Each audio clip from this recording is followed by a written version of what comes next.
요한복음 8장 31절에서 33절 말씀입니다. 그러므로 예수께서 자기를 믿은 유대인들에게 이르시되 너희가 내 말에 거하면 참으로 내 제자가 되고 진리를 알지니 진리가 너희를 자유롭게 하리라. 그들이 대답하되 우리가 아브라함의 자손이라 남의 종이 된 적이 없거늘 어찌하여 우리가 자유롭게 되리라 하느냐. 요한일서 2장 15절에서 17절 말씀입니다. 이 세상이나 세상에 있는 것들을 사랑하지 말라. 누구든지 세상을 사랑하면 아버지의 사랑이 그 안에 있지 아니하니 이는 세상에 있는 모든 것이 육신의 정욕과 안목의 정욕과 이생의 자랑이니 다 아버지께로부터 온 것이 아니요 세상으로부터 온 것이라. 이 세상도 그 정욕도 지나가되 오직 하나님의 뜻을 행하는 자는 영원히 거하느니라. 아멘. 하나님이 인간에게 주신 최고의 선물, 그것은 자유입니다. 남의 종이 되어 본 적이 없으니까 자유를 잃어버린 적이 없다고 생각하십니까? 그렇죠. 먹을 것이 널려 있어 마음껏 먹을 자유가 있고 TV를 마음 놓고 켜고 볼 수 있는 것도 자유입니다. 그러나 절제하는 자유는 어렵습니다. 돈을 버는 것도 자유지만 돈의 욕심을 다루는 절제의 자유는 어렵습니다. 성용차가 엑셀레이드를 밟아서 앞으로 나아가기만 하면 성용차입니까? 설 때 서야 합니다. 서행할 때 서행해야 합니다. 양보할 때는 양보도 해야 합니다. 이 모든 것들을 조절하는 것은 브레이크의 역할입니다. 하나님이 인간에게 주신 최고의 선물이 자유이지만 이 자유는 인간의 욕망을 조절할 수 있는 자유입니다. 하나님이 인간에게 주신 자유는 인간의 욕망을 조절할 수 있는, 절제할 수 있는 자유를 주신 것이라는 것입니다. 그러나 우리에게는 이 자유가 결여되었습니다. 박탈되었다고 하는 것이 오히려 정확한 표현입니다. 왜냐하면 진리가 우리를 자유롭게 할 수 있기 때문입니다.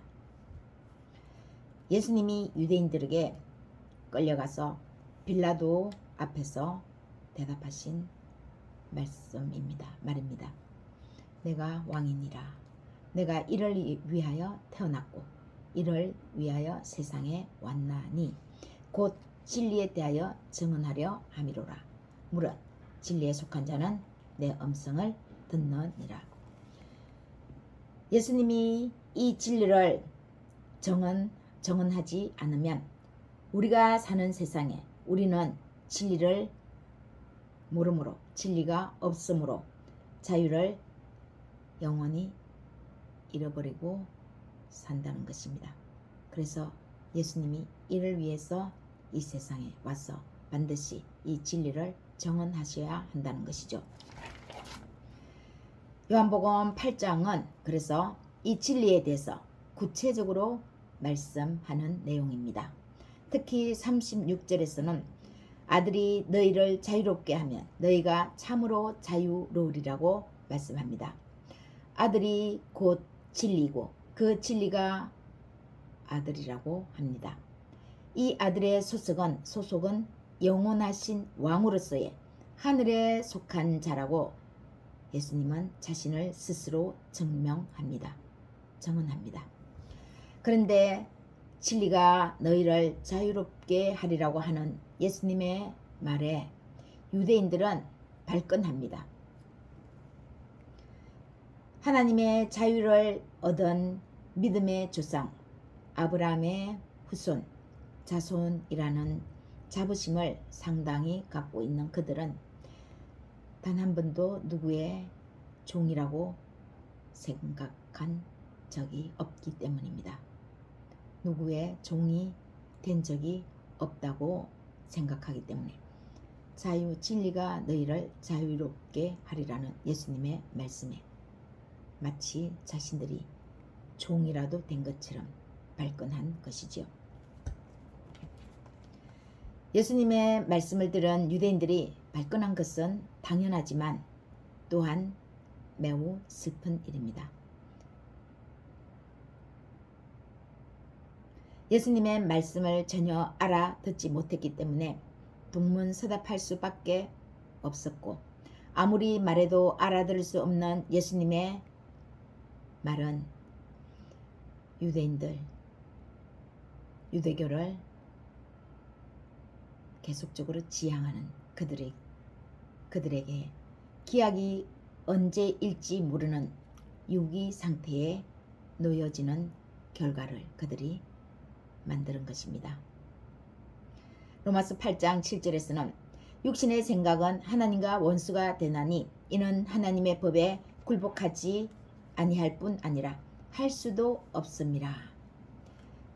이렇게 말씀합니다. 육신의 생각을 가진 사람들이 하나님의 법에 굴복하지 않을 뿐 아니라 하려고 해도 할 수 없다는 것이죠. 영어로 말씀하시는 예수님과 육신으로 알아듣고 해석하는 유대인들은 어느 시점에 가면 서로 일치하는 것이 아니었습니다. 시간이 가면, 때가 되면 일치하는 그런 종류가 아니라는 것이죠.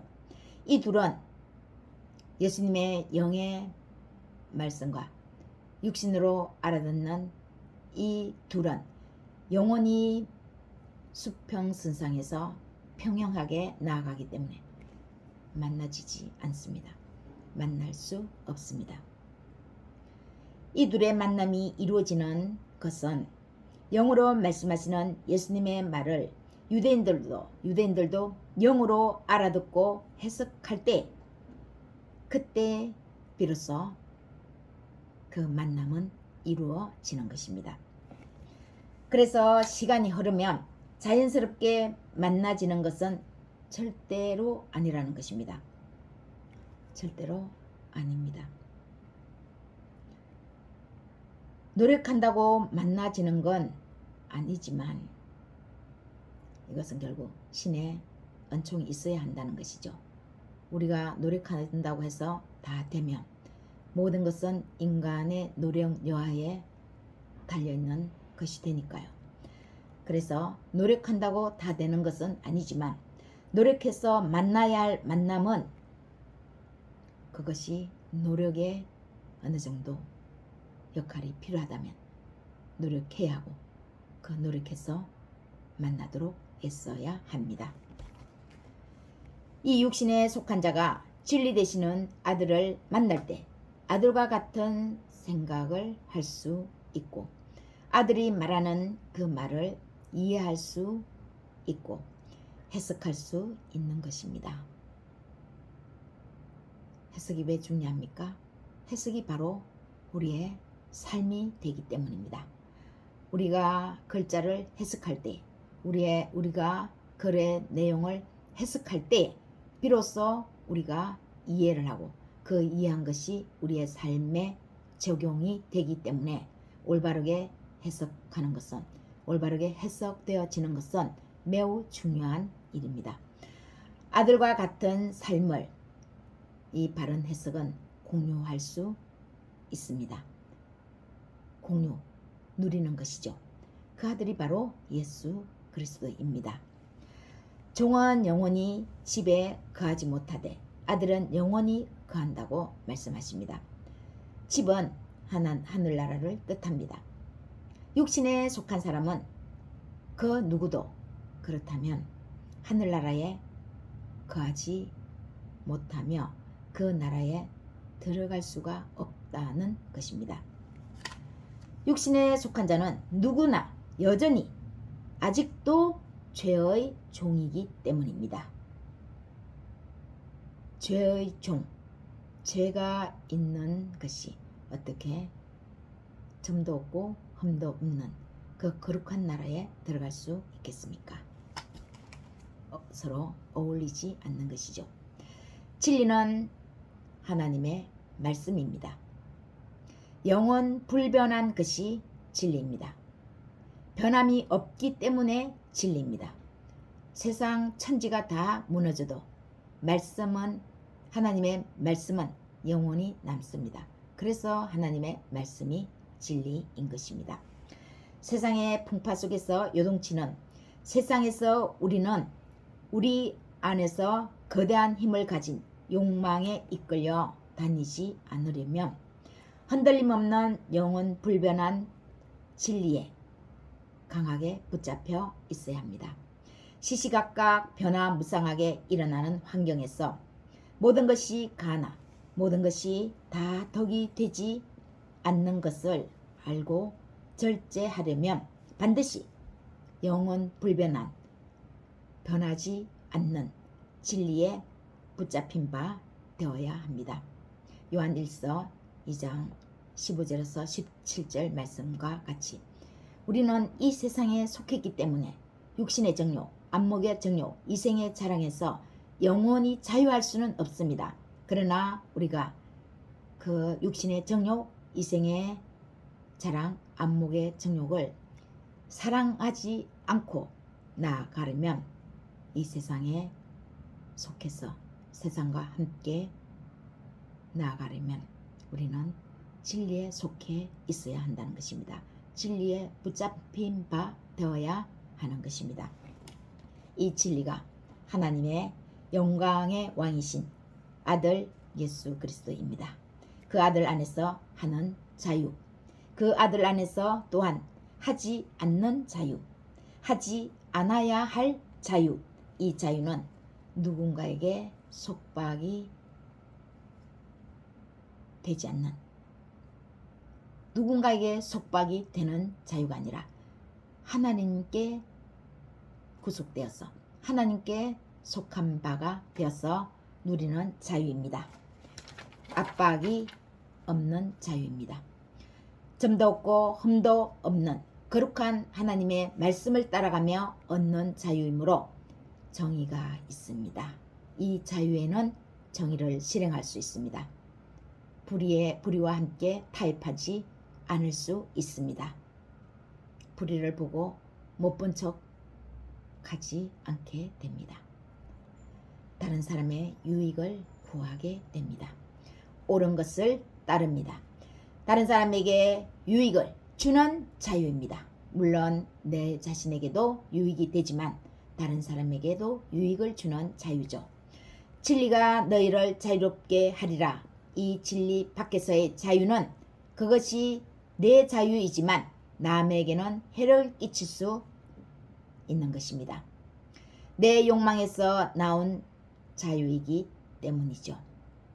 하나님에게서만 나온 오직 예수 그리스도의 이 진리 안에서만 다른 사람에게 유익을 끼칠 수 있습니다.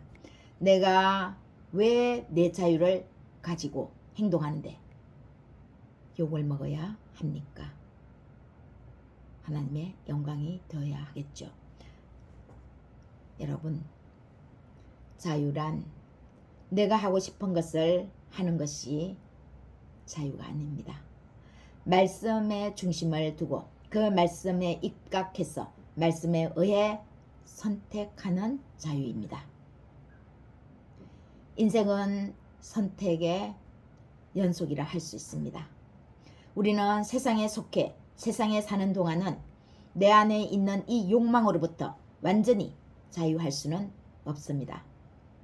우리가 이 세상에 속해 있기 때문입니다. 아침에 눈을 뜨면 하루를 크게, 작게, 사소하게 선택해 나가야 합니다. 일상의 소소함도 사소함도 하나님의 영광스러운 빛 예수 그리스도 안에서 그분의 말씀에 우리의 마음의 얼굴을 비춰 봤으면 좋겠습니다. 그러면 내 마음에 일렁이는 작은 평화의 물결이 오늘 나의 삶을 평화롭게 이끌 것입니다. 우리가 말씀에 의해서 기도하고 말씀을 붙잡고 나가면 그것이 작은 것 같지만 다른 사람에게 유익이 됩니다. 그러나 내 것이 아무리 크더라도 내 생각에 의해서 나가면 아무리 좋은 것이지만 다른 사람에게는 해가 될 수 있습니다. 성령님이 그렇게 이끄시기 때문입니다. 이것이 육신에 속한 자가 아니라 영에 속한 자, 곧 진리에 속한 자로서 내가 나를 자유케 하는 것입니다. 한 주간도 예수 그리스도를 인하여 하늘의 평화가 가득하시기를 예수님의 이름으로 축원합니다.